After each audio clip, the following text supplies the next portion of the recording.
l'honneur de vous retrouver dans cette nouvelle page d'information. Bonsoir à tous et bienvenue dans ce 19h. À la une de ce soir, les forces armées maliennes continuent leur reconquête du territoire national. Selon les services de presse de l'armée, les troupes des FAMA se dirigent vers la ville de Kidal et dans leur progression, ils ont détruit la résistance des groupements armés terroristes et déjoué des embuscades. Les détails, ça sera dans ce journal. Et de l'autre côté, des hommes armés non identifiés sèment la terreur dans le cercle de Mastinan depuis près de 2 mois. Une situation qui a déjà causé mort d'hommes et de nombreux déplacements. La pénurie partielle et la flambée du prix du sucre ne laissent pas indifférent le regroupement pour la défense des consommateurs du Mali. Celui-ci accuse les commerçants d'avoir orchestré cette situation et interpelle ainsi le gouvernement. Et voilà donc pour les sommaires.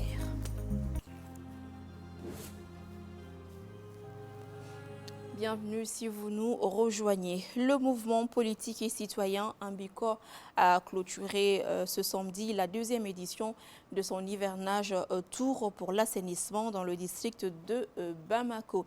Cette initiative visait à sensibiliser les habitants de la capitale sur l'importance de la propriété des cadres de vie. Pour l'édition 2023, le mouvement avait mis en compétition les 6 communes pendant 3 mois et la compétition a été remportée par la commune 5 du district de Bamako. Lolo Madibati.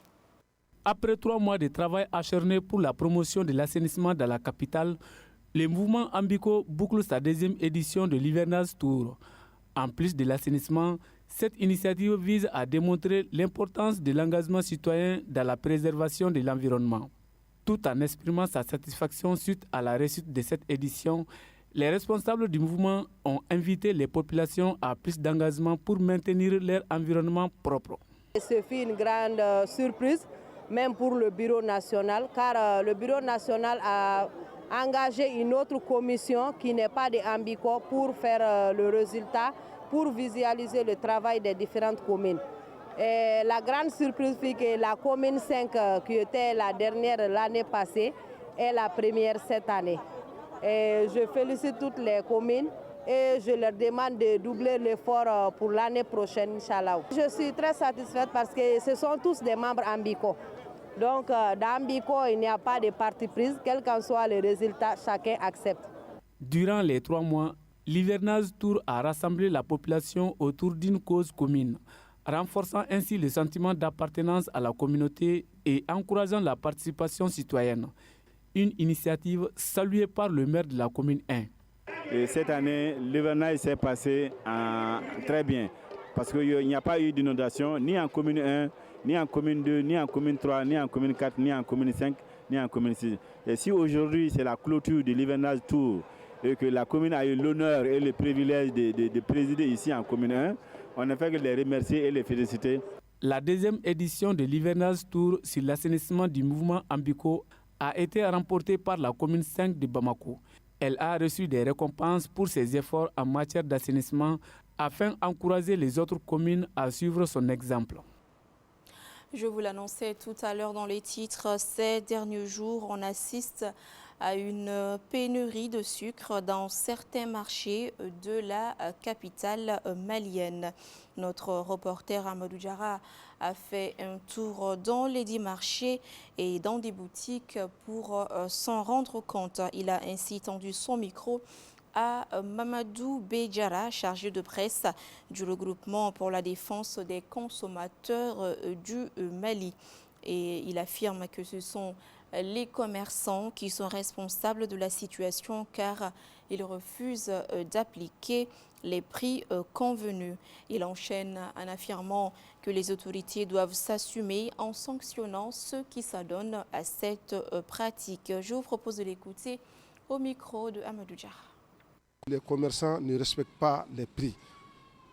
Les commerçants ne respectent pas les prix fixés et les engagements que ces commerçants ont signés. Ces prix ne sont pas fixés et je souhaite quand même qu'on puisse sanctionner ces commerçants qui ne respectent pas les prix. On doit sévir, on doit sanctionner les commerçants sur ce plan. C'est l'argent du contribuable qui est laissé au profit de ces commerçants pour qu'on puisse avoir le sucre à moins prix. Si je dis quand même, je le répète, vraiment, sans sanction, sans sévir, vraiment, il y aura toujours ce problème. Avec le ministre précédent, le ministre du Commerce qui avait passé, c'était le même problème. Et le même problème persiste. Tout ce qu'il faut, vraiment, il faut sévir et sanctionner. Sinon, il n'y aura pas de solution. Il y a le sucre sur le marché, mais c'est cher, c'est entre 700 et 800 francs le kilo. Mais souvent, on ne parvient pas à trouver du sucre. Et on ne le trouve même pas. C'est ça le vrai problème. Et selon l'explication du ministre, ça se trouve au niveau de ces grands magasins. Vraiment, je souhaite quand même que les autorités prennent à bras de faire quand même cette situation, qu'on puisse quand même partir voir dans ces magasins et trouver les sucres pour donner à la population. Et je souhaite aussi vraiment, pour éviter tout ça, à chaque fois les mêmes problèmes, il faut quand même des magasins témoins qui étaient dits à son temps. Les magasins témoins, c'est des magasins que le département du commerce met à la disposition quand même au niveau de ces jeunes diplômés sans emploi qui puissent vendre au prix indiqué dans toutes les communes du district de Bamako. Actualité sur un tout autre plan. Après 5 jours d'arrêt de travail observé la semaine dernière, l'association des promoteurs des écoles privées agréées du Mali a reconduit son mot d'ordre de grève pour 5 jours supplémentaires à partir de ce lundi 13 novembre 2023. Dans leurs revendications, les grévistes dénoncent le non-paiement des frais scolaires et des demi-bourses pour l'année scolaire 2022-2023 par l'État. Ce arrêt des activités pédagogiques n'est pas sans conséquences sur les programmes scolaires dans les établissements scolaires. Une situation qui inquiète déjà les différents acteurs du domaine. Quelles peuvent être les conséquences de cet arrêt d'activité pédagogique sur le programme de l'enseignement dans les établissements scolaires? Des éléments de réponse dans ce reportage signé Bakary MCDB. Nous sommes au premier trimestre de l'année scolaire 2023-2024. Ceux qui ont pu commencer les cours à la rentrée ont pu épuiser le programme du mois d'octobre. Depuis plus d'une semaine, les promoteurs d'écoles privées du Mali ont entamé une série de grèves contre le non-paiement de leurs subventions et des demi-bourses. Ces arrêts de travail pédagogique, selon les acteurs éducatifs, impactent le bon déroulement du programme du mois de novembre et par ricochet sur le programme du premier trimestre. Suite aux orientations, on avait supposé, suivant les dispositions de beaucoup de chefs d'établissement, c'est le lundi passé que beaucoup devaient démarrer avec les nouveaux. Malheureusement, ils n'ont pas pu démarrer. Et cette semaine encore, ils ne pourront pas démarrer. Donc, les nouveaux admis du DEF sont majoritairement en vacances encore. Parce que la nouvelle année n'a pas commencé. Et nous ne savons même pas où s'arrêtera la grève. Il faut savoir que déjà, ça va mettre beaucoup de choses en retard. Les professeurs, quand une fois en classe, ils seront dans l'obligeance parfois d'accélérer les mouvements, d'accélérer les cours, ce qui peut avoir un effet de nuisance sur la qualité de l'enseignement. Donc, ils peuvent accélérer les cours. Donc, la compréhension, cela peut avoir un impact négatif sur la compréhension déjà pour les élèves. Au-delà des retards qui sont enregistrés dans l'exécution des programmes scolaires, il faut tenir compte de l'aspect psychologique des nouveaux élèves qui viennent de débuter les études secondaires. Et nous sommes observateurs, sinon victimes, au niveau académique, parce que les promoteurs ne nous informent pas officiellement. On nous informe par tiers canaux d'information, nous avons arrêté, nous sommes en grève. Sinon, officiellement, nous n'avons pas reçu de courrier pour dire on arrête ici, on commence ici. Et on arrête ici l'arrêt de cours. Donc nous ne faisons que subir et nous sommes obligés de rendre compte à notre hiérarchie en faisant le point de l'évolution. Il faudrait savoir que dans la plupart des écoles aujourd'hui, nous sommes dans les premières semaines de cours pour les élèves, les nouveaux orientés, c'est-à-dire ceux qui viennent d'avoir le DF. Alors, quel est l'impact pour un enfant qui vient d'avoir le DF, tout heureux, tout content de retrouver les classes, de retrouver sa nouvelle école avec ses camarades, qui dès les premières semaines n'ont pas de cours? Ce qui fait que, en fait, vous allez voir que ces personnes-là, ces enfants-là, ça va finalement, on finit par se décourager. Donc cela peut avoir un effet de démoralisation sur les enfants. Pour une année scolaire apaisée, les acteurs invitent les protagonistes à la table de négociation. Il n'y a école que s'il y a une classe, un enseignant et des élèves. Mon seul souci, c'est de faire en sorte qu'on puisse sauver cette année et que l'année redevienne normale comme avant. Il faut que tous les acteurs se mettent autour d'une table, que de bonne foi nous puissions discuter ensemble pour aller vers une sortie de crise. En attendant un accord entre les protagonistes, les pauvres élèves sont obligés de prendre leur mal en patience.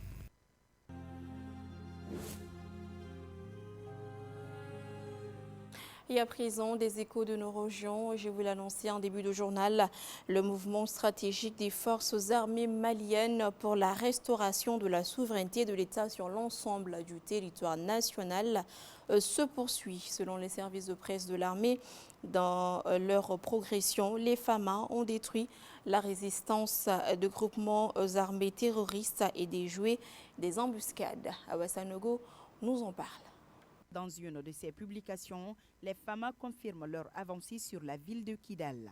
Dans sa mission de restauration de la souveraineté de l'État sur l'ensemble du territoire national, les FAMA ont poursuivi leur mouvement stratégique dans la région de Kidal, précise la publication des FAMA. Elle informe aussi que les FAMA, dans leur progression vers la ville de Kidal, ils ont déjoué les séries d'embuscades de la coalition des groupes armés terroristes dans les zones accidentées de la région. Les FAMA ont brisé et réduit avec une remarquable précision et sans difficulté majeure la résistance des groupes armés terroristes pendant une série d'escarmouches de petites intensités. Au cours de leur avancée sur Kidal, la vigilance des FAMA a permis de détruire ce jour 13 novembre 2023 un véhicule blindé de l'aménagement bourré d'explosifs détenu par les terroristes selon la publication. Les FAMA rassurent les populations qu'elles progressent avec professionnalisme vers Kidal et disposent à cet effet de ressources nécessaires, y compris la réserve d'emploi des forces pour l'atteinte des objectifs et minimiser des dommages collatéraux.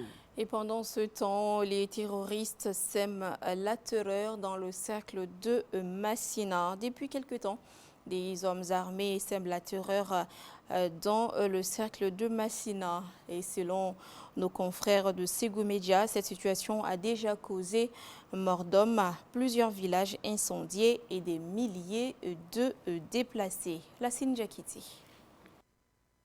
Situés dans l'interfleuve, des villages du cercle de Massina sont pris pour cible par des terroristes. Depuis plus de 2 mois, les bandits armés font régner la terreur et le chaos dans les villages de l'interfleuve, rapportent nos confrères de Ségou Média. Des villages incendiés sont abandonnés par leurs habitants pour échapper au supplice des hommes armés. Depuis le début de cette barbarie, ce sont les localités de Soro et de Berta qui accueillent les déplacés internes qui ont tout perdu ou presque. Selon la même source, 15 chasseurs ont été tués à Payaga en essayant de libérer des villages. Au cours de cette opération, le chef du village aussi a été tué par les terroristes. Depuis leur barbarie, les terroristes ont intercepté une ambulance du CCRF de Massina avec son bord une femme enceinte, le chauffeur et un autre homme. Le même jour, ils ont été relâchés, mais le véhicule est toujours introuvable. Des populations des villages de Touara, commune de Massina et Gumbachouti, commune de Souleymamadaga, victimes d'intimidation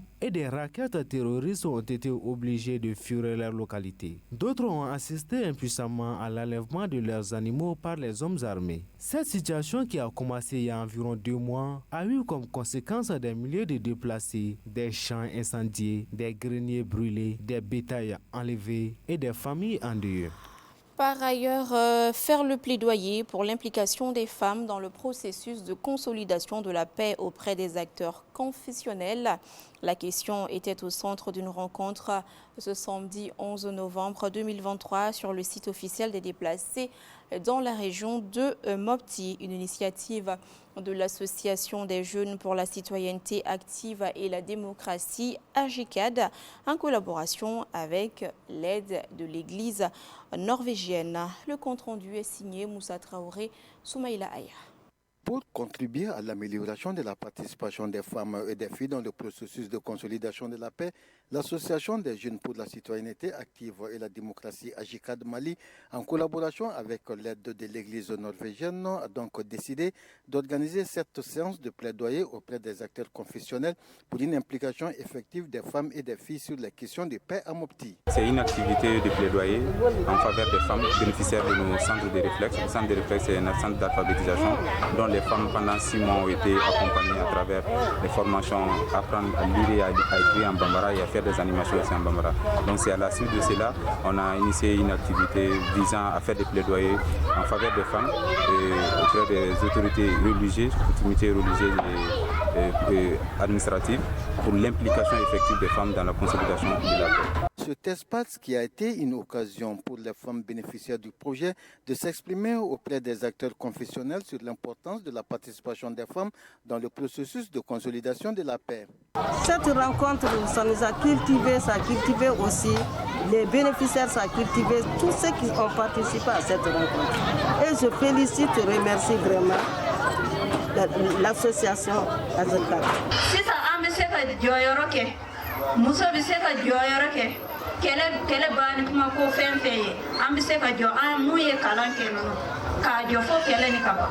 Cette séance de plaidoyer s'inscrit dans le cadre de la réalisation des activités du projet Campagne Benkadi, les femmes au cœur du processus de consolidation de la paix au Mali, financé par l'aide de l'Église norvégienne.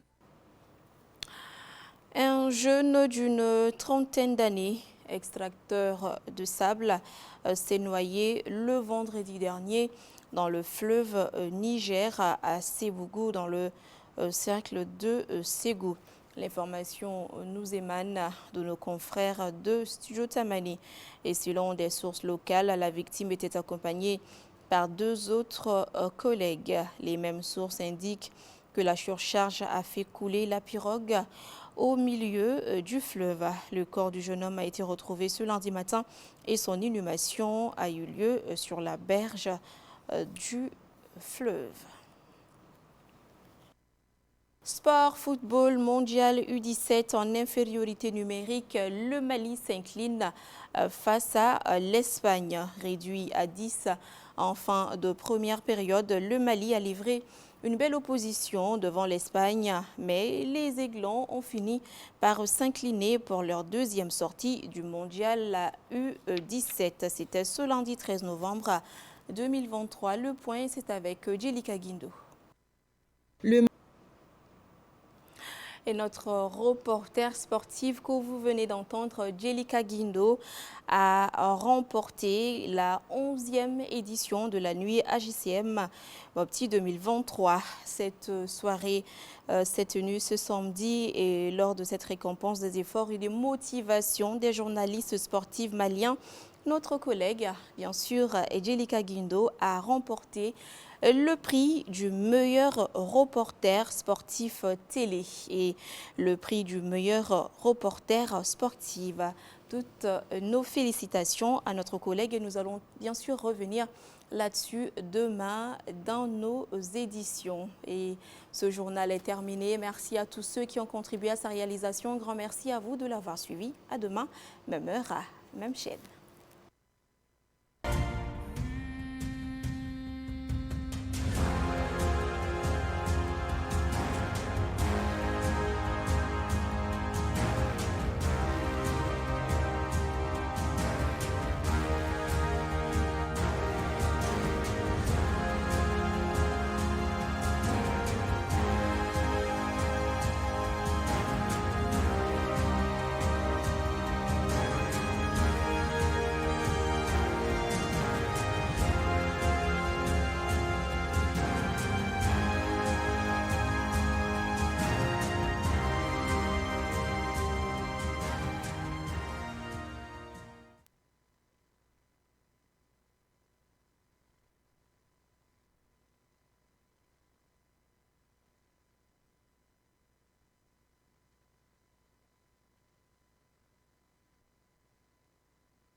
Nous sommes au premier trimestre de l'année scolaire 2023-2024.